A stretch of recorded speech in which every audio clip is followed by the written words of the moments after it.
Hi guys, Scott Franklin here from Scott Franklin Performance Coaching. I help people live awesome lives with no regrets.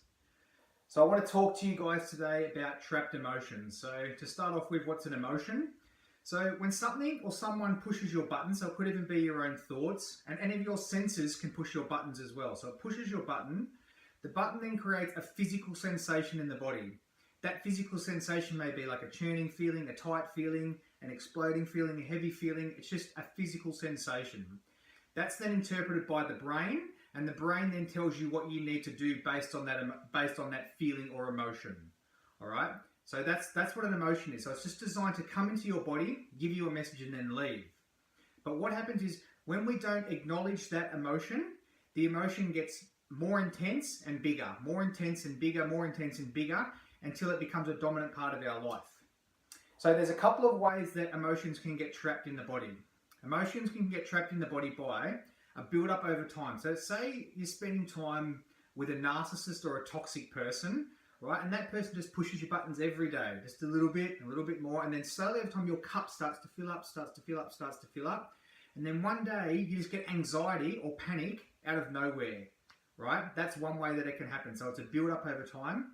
Another way an emotion can get trapped is there's a significant moment that happens in your life where something happens to you or around you in your immediate environment or your surroundings, and it's such an intense experience that the emotion gets trapped.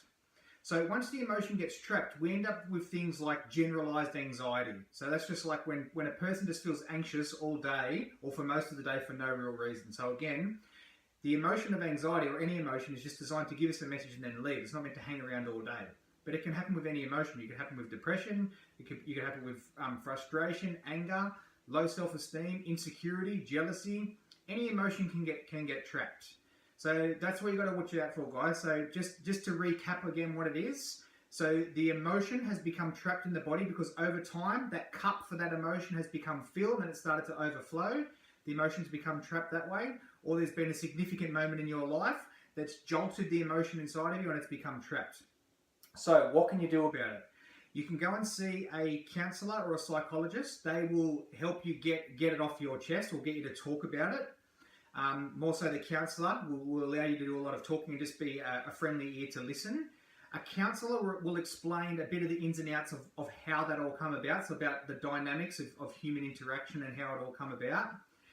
How I can help you with the techniques in the Franklin method, they actually release the buttons. So the cups that have been filled, there's a release valve and we can release all that toxic energy out. It will also release the trapped emotion. So that's how you can deal with it, guys. If you try and deal with it through medications or through other ways, I believe in any moment of time, utilize all resources. So sometimes medication is the best way to start off with, but I don't feel it should be a crutch that you hang on to forever.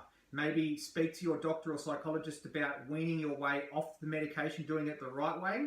If you're doing subconscious work with someone like me who knows how to regulate and control emotions, they can work hand in hand. So that's how I do it, guys. I hope that helps.